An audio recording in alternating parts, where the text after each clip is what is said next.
And we're back. Just as I told you, we have a special guest, Chris Coons, our senator from the state of Delaware, a friend, a supporter of not only just our interests in society, but he is also a fellow brother in the gospel of Jesus Christ. And we're very happy to have him with us today, and it is an honor.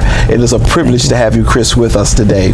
And all that is going on right now, for you to take time out to come over here to South Bridge and be a part of this time of Coffee with Curry, we say thank you. Thank you. It's a blessing to be with you again. I have so enjoyed my time with you, with your congregation, with your family. You are a source of refreshment and encouragement, someone who I just love having as a fellow for this journey, because it is a challenging time.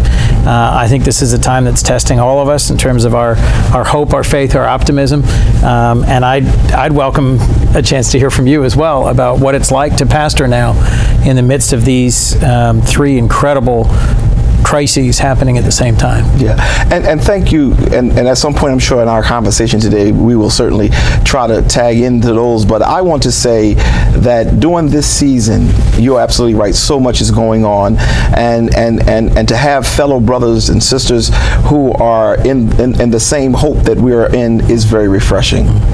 I want to say, though, I called you in today because you have been a friend to us. You have been a friend to the South Bridge community, to the Wilmington community, to Delaware. Your heart is large. Your heart is real. 2 times you have spoken here as our minister for our Scholarship Sundays. Recently, you spoke here for our Centennial Scholarship event and tore the house down. I thought that it was a African-American minister who was bringing the word that day, but you did a phenomenal job, and I'm very appreciative for that. Let me also share one more thing. After we had our service in the African-American tradition, we have food. Well, I don't know whether the wife failed to feed you that day or what, but you ate the food as if you had not eaten anything that good in a very long time. I had not eaten anything that good in a while, and it was fantastic. I loved it. We were here for a couple of hours, and it was delightful. Right. It was just fabulous. Yes, and thank you so very much. Yeah. Thank you so much. Let's get into a few of the questions that I have for you today. One, help me, because a lot of people see you as senator. They see you as Chris Coons, the senator, the one down in Washington who is working and fighting for the little man. But there was a formation that happened, or you was created to become who you are through your faith, through your family. Talk to me a little bit about Chris Coons, the person, the making of Chris Coons. Well, thank you. And I appreciate everything you just said. I grew up in Hockessin. I grew up as a member of Red Clay Presbyterian, a church that laid the foundation for a strong faith journey in a family that laid that foundation, but where, boy, if you'd run into me as a college-age young man, I wasn't sure where I was going. I wasn't sure exactly what were the footings I was going to rest on or where I was going to go. Many of us go through a period of exploration as young adults. I have 3 kids of my own who are in college, and it is so hard as a parent to watch the choices they make and the things they do, and to nudge and encourage and direct enough, but not command in a way that will just drive them further away. So, as we've talked about before, I was active in a Christian students group at college. I went to worship with some regularity, but not as much as my mother and grandmother would have liked. But I spent a semester in Kenya, in East Africa, my junior year, and it challenged me and changed me and pushed me in ways that I didn't anticipate, but that really altered the direction of my life. I remember one moment in particular. I was in a town called Ngong, east of Nairobi, at Presbyterian Church, actually. Very different from the very formal and frozen and stiff Presbyterian church I'd grown up in. And at 3 different points in the course of what was a 4-hour service, we started at 9, we ended at 1, roughly. And at different points, the pastor felt like the village wasn't awake enough. people weren't engaged enough. And so there was just a spontaneous, everybody got up and we processed out and we walked all the way through this entire village with flags and drums and shouting and just to, get people engaged. Right. And each time we got, the harvest was a little bit more. And there was a guest preacher that day. And at one point, someone who was sitting next to me on a rough-hewn pew turned to me and said, "Are you a missionary?" Because there were no white people around. I was the only white person in the whole congregation. And I said, "No, ma'am." And she said, "Well, we're used to having folks like you come and visit as missionaries." I said, "No, honestly, the church I grew up in needs a missionary from here. I've never seen such passion, such heart, such engagement." And by the narrow frame that I'd been raised in, I was worshiping with and visiting with people who we might call poor from an American perspective, materially poor, but incredibly powerfully spiritually rich. And the family I was staying with prayed morning, noon, and night over everything and were grateful for everything and were so welcoming and open-hearted. And it really challenged me because I realized I'd grown up with a lot of these same hymns, same words, same worship, but without any sense of joy. Wow. Without any of the sense of the abundance of the Spirit. And I don't mean to give too long a commentary on it, but I had on a beach in Lamu, which is an island off of Kenya, the sort of spiritual awakening that folks talk about, a physical sense of the presence of God that really tested me and challenged me and made me rethink about my priorities and my commitments in life. I went back to Kenya and to South Africa several years later, and a woman who I met at that church in Ngong, Zipporah Kamau, had asked if I might help her with launching an orphanage, and Zipporah and I became good friends. My first visit back to Kenya as a senator, 30 years later. Before I went, I said to my wife, "Boy, I'm digging through all these old books, trying to find her contact information, which I'd written in a diary from years before." She says, "Try Facebook." I type in Zipporah Kamau. And there it is. And there it is. Oh, wow. And the orphanage that she founded in Ngong is now this huge complex with buildings and hundreds of students. And, over the arc of my life, we had children, I got married, I'd fallen out of touch with her. And we got to have this joyful reunion that was just remarkable. I've seen God's Spirit do amazing things here in Delaware, there in Kenya, in the hearts of my colleagues, in our community.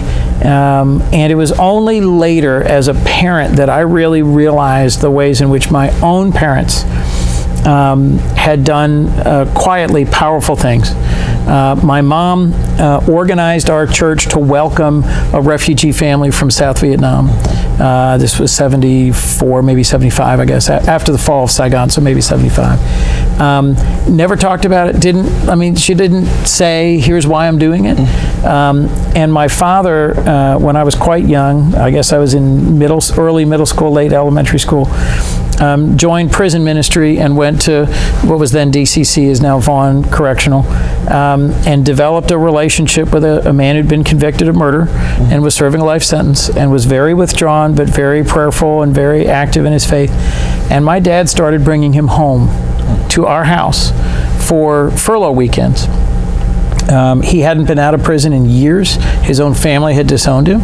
And it was only when I was a father to 3 young children that I realized what a radical thing it was to do, to literally open our home and have him spending weekends with us.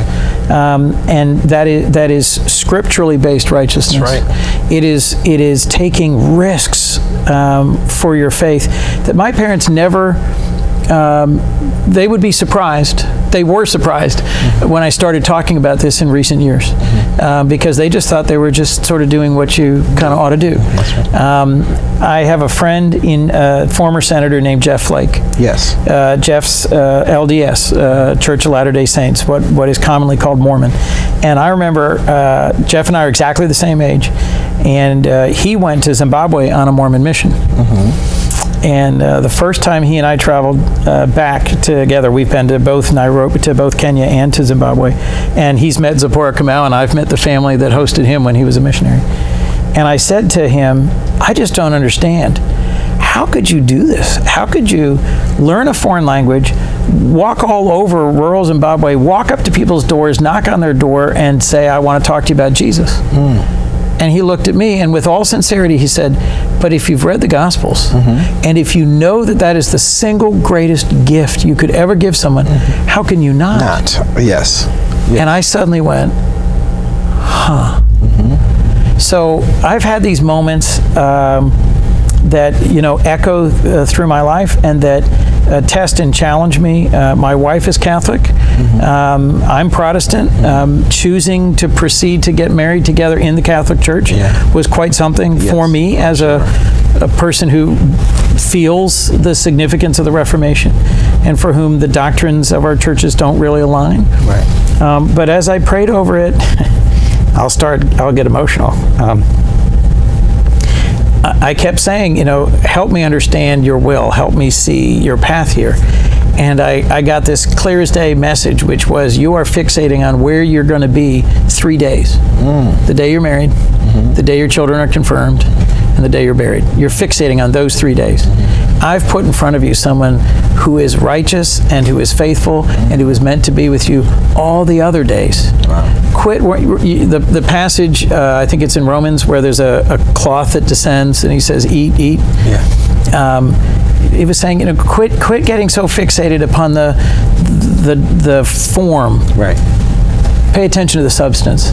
I've given you a good and a kind and a righteous woman to be your partner. Shut up. Get over yourself. And I got it. Every now and then, I think God has a sense of humor. I think God has a sense of timing.